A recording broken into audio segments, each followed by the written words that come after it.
நற்பவி நற்பவி நற்பவி அனைவருக்கும் வணக்கம். அனைவர் வாழ்க்கையிலும் வசந்தங்கள் பொங்கட்டும்.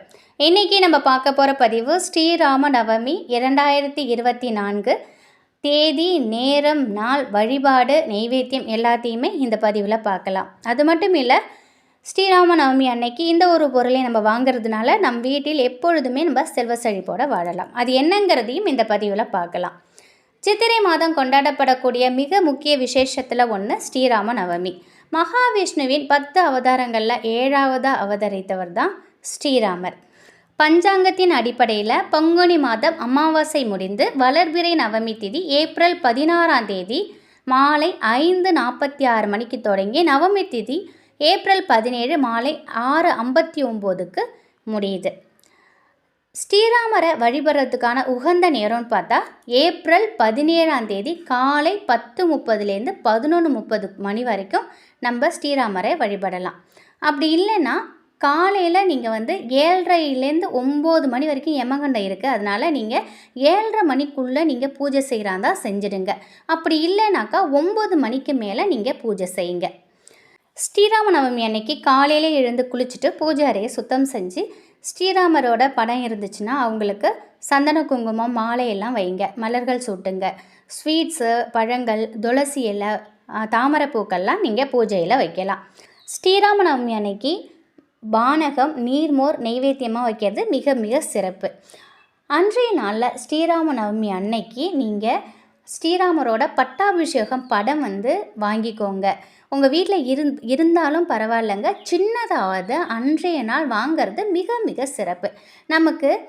நம்ம செல்வ செழிப்போடு வாழறதுக்கு முக்கியமாக ஸ்ரீராம நவமி அன்னைக்கு வாங்க வேண்டிய பொருள் ராமரோட பட்டாபிஷேக ஃபோட்டோ. இதை வாங்கிறதுனால நமக்கு செல்வ செழிப்பு உண்டாகும். மறக்காமல் அன்றைய தினம் கண்டிப்பாக ஒரு சின்ன ராமரோட பட்டாபிஷேகர் படத்தையாவது வாங்கி பூஜை அறையில் வைங்க.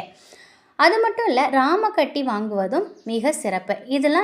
இது ரெண்டும் செய்யறதுனால நமக்கு திருமண தடை நீங்கும், பிரிந்திருக்கும் கணவன் மனைவி ஒன்று சேருவாங்க, கணவன் மனைவிக்குள்ளே ஒற்றுமை அதிகரிக்கும், குழந்தை வரம் கிடைக்கும், பொருளாதார ரீதியான முன்னேற்றம் ஏற்படுவதற்கும் இது வழிவகுக்கும். ஸ்ரீராம நவமி அன்னைக்கு கண்டிப்பாக இந்த 2 பொருளை முக்கியமாக வாங்கணும். ஸ்ரீராம நவமி அன்னைக்கு நீங்கள் 108 முறை இல்லை 1008 முறை ஸ்ரீராம நாமத்தை உச்சரிக்கிறது இல்லை எழுதுறது ரொம்ப ரொம்ப நல்லது.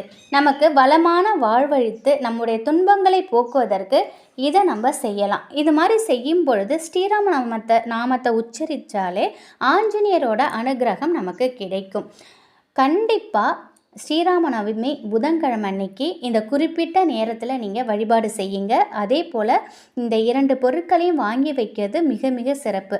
ஒரு 10 ரூபா கொடுத்தாவது அந்த ராமக்கட்டி வாங்கிறது மிக சிறப்பு. இன்னொன்று ஸ்ரீராம ஜெயம் எழுதுவது படிப்பது ரொம்ப ரொம்ப சிறப்பு. அன்றைய நாளில் ஸ்ரீராம ஜெயம் சொல்லிக்கிட்டே இருக்கலாம். நீங்கள் இந்த மந்திரத்தை திரும்பி திரும்பி சொல்லும்போது ஸ்ரீராமருடைய முழு அனுகிரகமும் உங்களுக்கு கிடைக்கும். இப்படி எளிமையான இந்த மாதிரி பூஜைகளை செய்கிறதுனால நம்ம வாழ்க்கையில் பலவித நல்ல மாற்றங்கள் ஏற்படும். ஒவ்வொரு தெய்வத்திற்கும் ஒவ்வொரு கிழமை ஒவ்வொரு திதி சிறந்தது. அந்த வகையில் பார்த்தோம் அப்படின்னாக்கா ராமருக்கு பெருமாளுக்கு உரிய திதின்னு பார்த்தா நவமி திதி. அதே மாதிரி புதன்கிழமை பெருமாள் வழிபாடு மிகவும் சிறந்தது.